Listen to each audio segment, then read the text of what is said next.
How large of a piece does it take to hold up your project for a whole week? That size?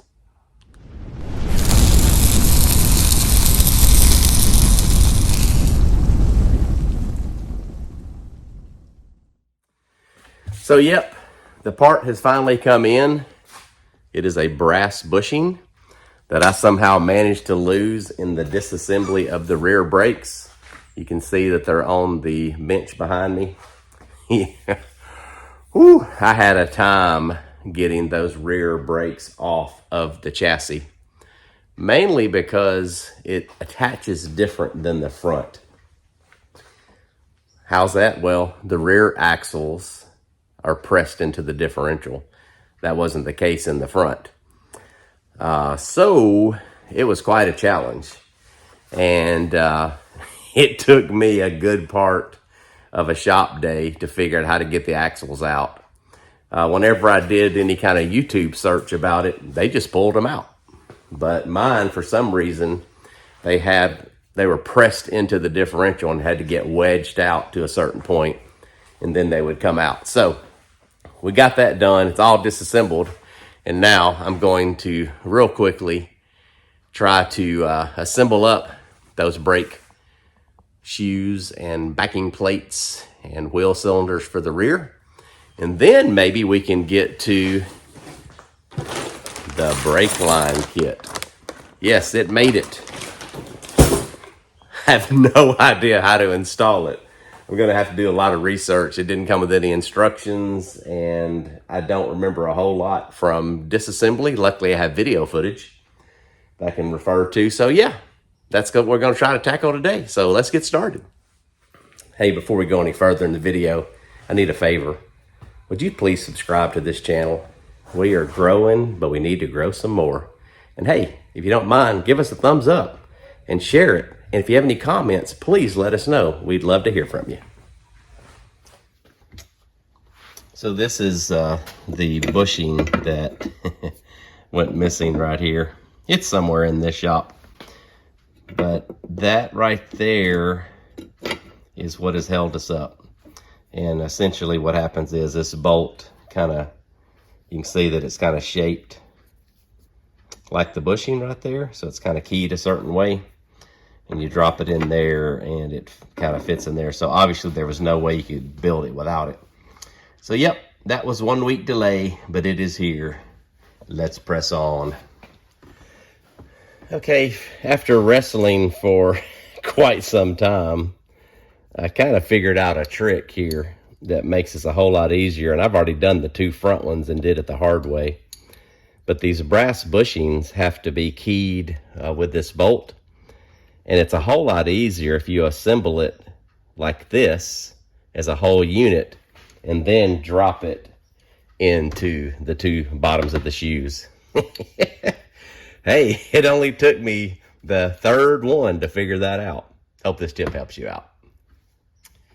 Okay, another kind of goofy part about this deal is this wants to turn when you're tightening the back nut. And it only has one flat side. It's not like it is a hexagon or something you can put an actual socket on. So once again, the old vice grip comes in handy. And if you can lock it down like that and let it press against something on the other side, you can see that works like a charm. So again, third one, I think I may have done something similar to this the first time, but I didn't actually let the brake shoe itself kind of be the leverage, which is so much easier. So you got a hand free to work. So another tip for you, we're going to keep pressing on. You know what's really maddening is when you had it all lined up, and then when you tighten down this side lost its position. So here we go again. Have you ever felt like one particular part is fighting you? This brass bushing, the same one that I lost for a week, Probably just cost me 30 minutes. Oh, Lordy. So, like I said, it helps to build it as a unit before you actually put the part in there. But you can't tighten it all the way down on one side. You got to go one side, one side, one side, one side. I know this stuff. Wow. All right, here we go. Oh, I just want to share every mistake I make with you. Hopefully, so you won't make the same ones. You see that little 3/4 inch right there? Yeah, it's pretty important. The front wheel cylinders are 1 inch. The rear ones are 3/4. Guess what I did? That's right. I put the 3/4 on the front. So yes, I had to take all of the wheel cylinders out of the front, put the 1 inch in the front, and now we're going to put the 3/4 in the back. Don't make that mistake. Hey, one more tip for you that I'm discovering. I like to give you anything I learned the hard way. The best thing to do is put the bleeder valve for the wheel cylinder in before you tighten the wheel cylinder nuts. What keeps happening, and again, this is the 4th one, and I'm finally figuring this out, is if I tighten those down first, that's either offset or at the wrong angle. So if you'll just kind of thread that in there first, just like so, it goes in nice and easy, and then you can tighten up the wheel cylinder. If I put it on the tighten mode, you just tighten that up like that. Gosh almighty, you'd think I'd never held a ratchet before. And you can kind of see that everything lines up real nice. And then of course, don't forget to tighten up the actual bleeder valve. Hand tight is not good enough. And there you go. I promise I don't make this up. You just saw me tighten up the wheel cylinder bolts and the bleeder valve on the wrong side of the backing plate. Oh my gosh, what is wrong with me? Yes, the wheel cylinder goes on this side of the backing plate to actually activate the brake shoes. Wow. Alrighty, so number 3 of 4 is rebuilt. You can see the new shoes, new wheel cylinder, polished out the hardware. Yes, the brass fitting is under there. This is a great kind of before and after.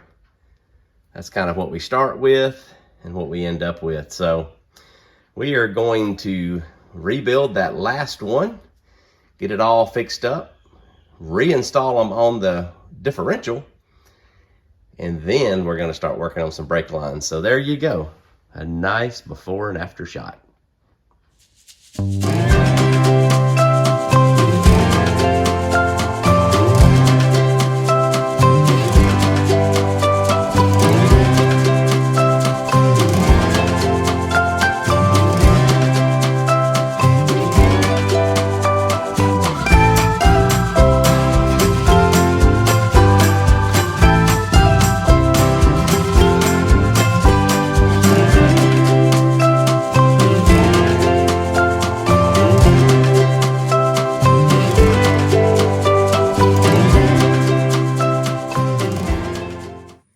All right, while some paint dries on the bolts for the rear brakes, I'm going to give you a random shop tip.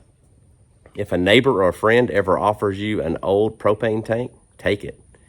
The reason you want to do that is because it is a whole lot cheaper to refill or exchange your propane tank versus buying one outright. Sometimes up to $40 cheaper. So yeah, my neighbor gave me a couple of them, so we're going to run up to the store and switch those out.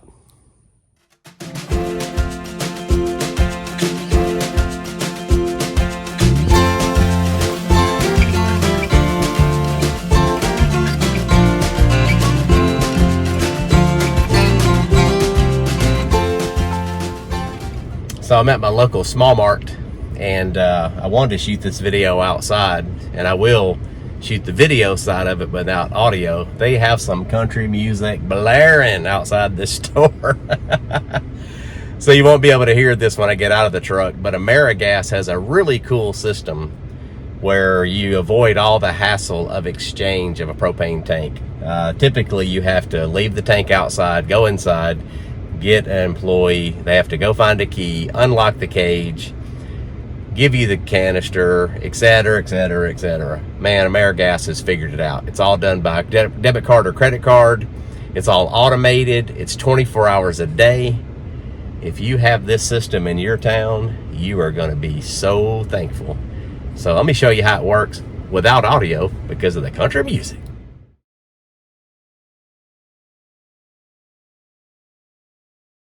And that's it. It's that easy.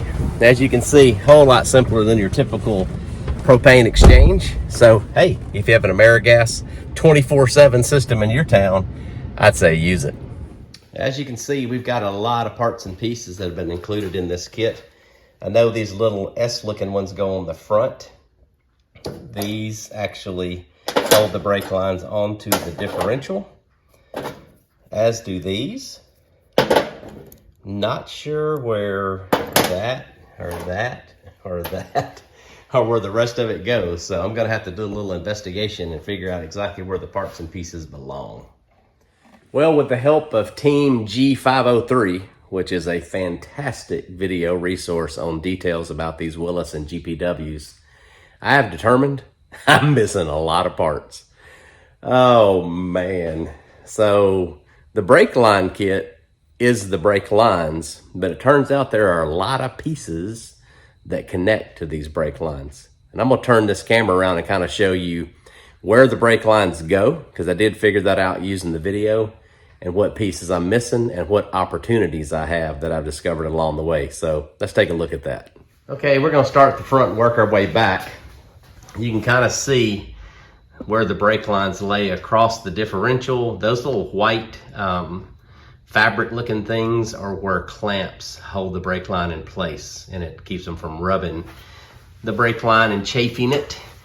So this would connect to a flexible line that I do not have, that runs from the wheel cylinder right there to the end of that fitting, and there's one on each side, obviously. Those are missing. They connect into these little eyelets right here, and they use a retainer that I think I have. There's some parts somewhere around here I've got to find, because right here on both sides there's also a brake line protector that is missing, but I know I have them because we painted them. So I got to locate those. And that's kind of how the front lines work. There's one big one that runs side to side, and then two flexible, one on each side. And then you have some lines, whoops, sorry. You have some lines that connect to the master cylinder. This is where the master cylinder sits right here. One side, another side. That's not exactly how it fits, so I've just got them laying there. So they'll connect there. And then this line right here connects to a flexible line that actually is in this eyelet right here. So that's another flexible line that's missing. Chasing the lines to the back, they run into an eyelet underneath the gun turret right there. Everywhere you see one of those little holes, I have to have a clip. Think I might have those. I gotta find those. I'm not exactly sure. And then when you get to the back, no flexible lines on the back at the wheel cylinder, but there is one that runs from a brass tee that is missing where that hole goes. And there's a brass tee on both differentials. And I'm gonna go back up to the front and show you a problem that I have with where the brass tee goes up here.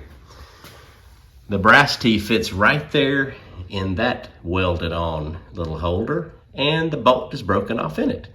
So that's an opportunity. I've got to actually get that out and tapped and ready to receive another bolt. Whew. So long and short of it is, I gotta order some more parts.